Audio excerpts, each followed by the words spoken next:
Bismillahirrahmanirrahim. Assalamu alaikum. Dans cette vidéo, nous plongeons au cœur de l'histoire du prophète Salih, alayhi salam, ce noble messager d'Allah envoyé au peuple de Thamoud. Nous y explorons en profondeur sa mission et prophétique, les fondements de son appel à l'adoration exclusive du Créateur, ainsi que la relation mystique et hautement symbolique qu'il entretenait avec la chamelle, signe manifeste et miraculeux octroyé par Allah. Ce récit, à la fois spirituel et édifiant, met en lumière les dimensions subtiles du lien entre le prophète et cet animal extraordinaire, tout en soulignant les enseignements à tirer de la réponse de son peuple face à ce miracle divin à travers les enseignements profonds de Seydi Mohammed el-Cheikh. Allah, exalté soit-il, a consigné dans son livre une réalité singulière au sujet de Salih, alayhi salam, une organisation divine d'une rare subtilité. Depuis le monde du Ghaib, l'invisible, Salih, alayhi salam, fut préparé pour la mission prophétique, et l'essence de la prophétie lui fut insufflée bien avant sa venue au monde terrestre. Toutefois, ce ne fut qu'à l'âge de 16 ans, après sa naissance sur cette terre, que le Seigneur Très-Haut lui confia formellement la charge d'accomplir sa mission. Depuis sa plus tendre enfance, les anciens du peuple de Thamoud, auxquels il appartenait, n'avaient discerné en lui que des vertus louables. Il était, entre autres, renommé pour sa sagesse exceptionnelle et sa droiture naturelle. C'est pourquoi, lorsqu'il se leva pour appeler son peuple à l'adoration exclusive de Dieu, les vieillards de Thamoud lui répliquèrent en ces termes: « Nous n'avons jamais observé en toi le moindre défaut, mais si tu viens aujourd'hui prétendre être un envoyé de Dieu, alors c'est que tu mens. » À titre de rappel, les Thamoud s'étaient établis dans des montagnes, où ils avaient creusé et bâti leur demeure avec une grande maîtrise architecturale. Toutefois, malgré leur savoir-faire, ils s'étaient adonnés à l'idolâtrie en vénérant un flanc inoccupé de la montagne qu'ils considéraient comme une divinité. Lorsque Salih, alayhi salam, vint contester ses croyances ancrées, son peuple peina à accepter qu'un jeune homme remette en cause des traditions religieuses transmises de génération en génération. En dépit de cette résistance farouche, il poursuivit avec constance et détermination la transmission du message divin, et cela jusqu'à l'âge vénérable de 120 ans. Un jour, son peuple l'interpella et lui demanda de leur fournir une preuve tangible de ce qu'il avançait. Cependant, ils ignoraient que ce à quoi il le sommait de répondre était intimement lié à la structure même de sa mission prophétique. En vérité, concernant l'organisation de la prophétie de Salih, alayhi salam, depuis le monde du Ghaib, lorsque l'ordre divin lui fut donné de débuter sa mission à l'âge de 16 ans, certaines voix célestes exprimèrent leurs réserves quant à sa capacité à assumer une telle charge à un âge si jeune et encore jugé prématuré. C'est ainsi qu'Allah, exalté soit-il, lui adjoignit un être issu du règne animal, une chamelle. En effet, Dieu avait, dans le monde invisible, préparé une chamelle blanche, destinée à accompagner Salih dans sa mission. C'est elle qui lui transmettait les informations célestes relatives à sa tâche prophétique.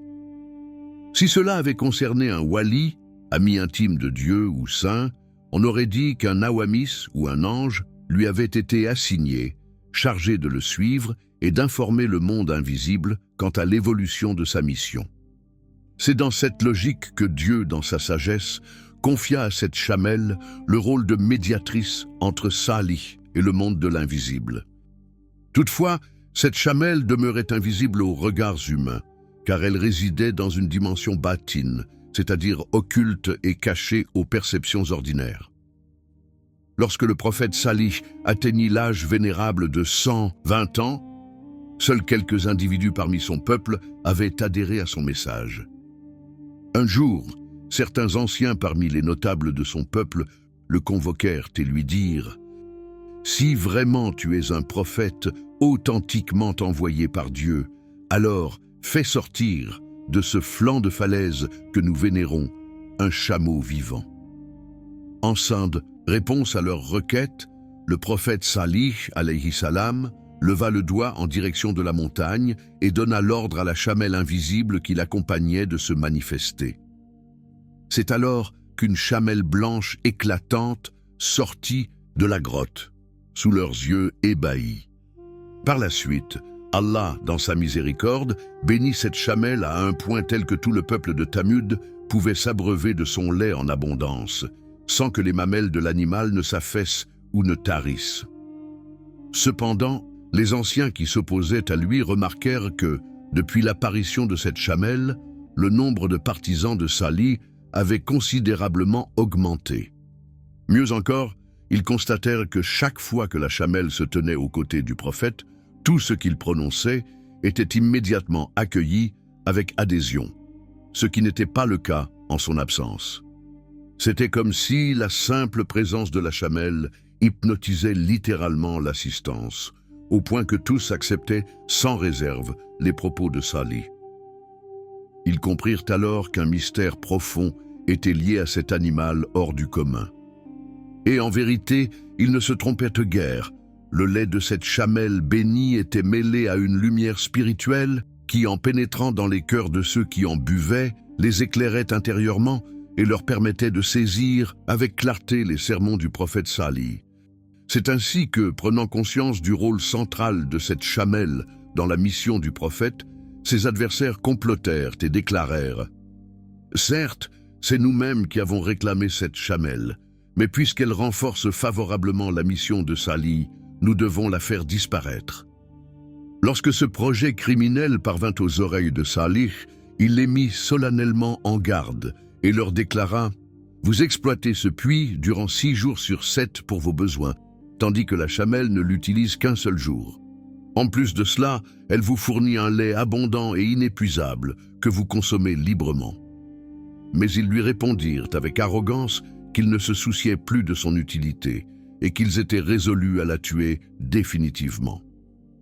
Salih, alayhi salam, leur rétorqua alors avec gravité « Si vous vous obstinez à tuer cette chamelle, alors le châtiment d'Allah s'abattra inéluctablement sur vous. » En réalité, le prophète avait perçu, à travers l'inspiration divine, que le coup de flèche qu'il s'apprêtait à porter contre la chamelle ne serait pas interprété comme un simple acte contre un animal, mais plutôt comme une attaque frontale contre la prophétie elle-même et une provocation délibérée envers la volonté divine.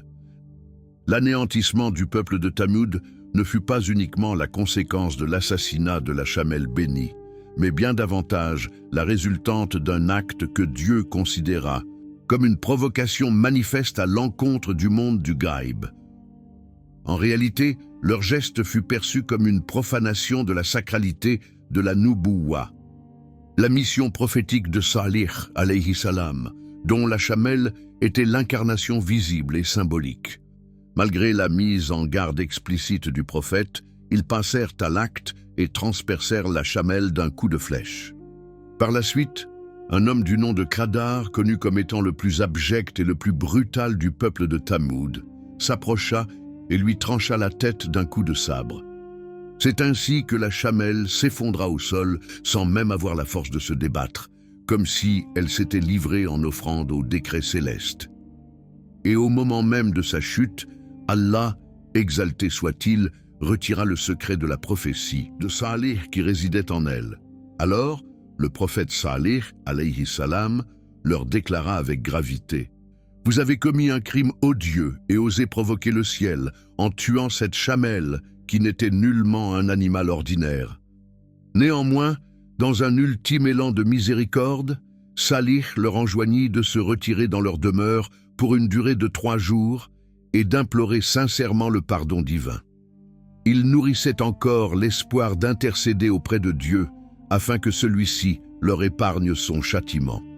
Mais aveuglés par leur arrogance et leur obstination, ils rejetèrent cette proposition salutaire et dans un défi insensé, dirent à Salih « Si vraiment ce que tu dis est vrai, fais donc descendre sur nous la punition dont tu nous menaces. » Ils refusèrent ainsi publiquement de se retirer durant les 3 jours prescrits, scellant par là même leur destin. Alors Allah, dans sa justice, ordonna à Salih de quitter la cité, lui et les croyants qui l'avaient suivi, car l'heure du châtiment était venue pour les Tamouds. Sitôt que Salih se fut éloigné, le Seigneur envoya l'archange Jibril, alayhi salam, qui descendit en surplomb de la ville et poussa un cri céleste d'une puissance incommensurable. Ce cri fit vibrer la terre jusqu'en ses entrailles, provoquant un tremblement d'une violence extrême qui pulvérisa les habitations taillées dans la roche. Tous furent ensevelis sous les décombres et les masses rocheuses, anéantis sur le champ. Quelques survivants, blessés et agonisants, gisaient encore sur le sol, mais Dieu envoya alors Mikaïl, alayhi salam, qui s'adressa à eux d'une voix foudroyante, exprimant à la fois l'étonnement céleste face à leur audace et la réprobation divine devant l'ignominie de leurs gestes. Et subitement de sa bouche jaillit une salive incandescente qui se transforma en un tonnerre gigantesque, une foudre céleste d'une intensité dévastatrice qui les foudroya tous, les carbonisant et les réduisant à néant. Ainsi, Allah, exalté soit-il, extermina entièrement le peuple de Tamud, car il n'agrée point que de simples mortels souillent la sainteté de la prophétie, ni qu'ils osent défier l'ordre céleste par arrogance et irrévérence. Nous voici arrivés à la fin de l'histoire du prophète Salih. Merci de votre attention et à bientôt. Assalamu alaikum wa rahmatullah.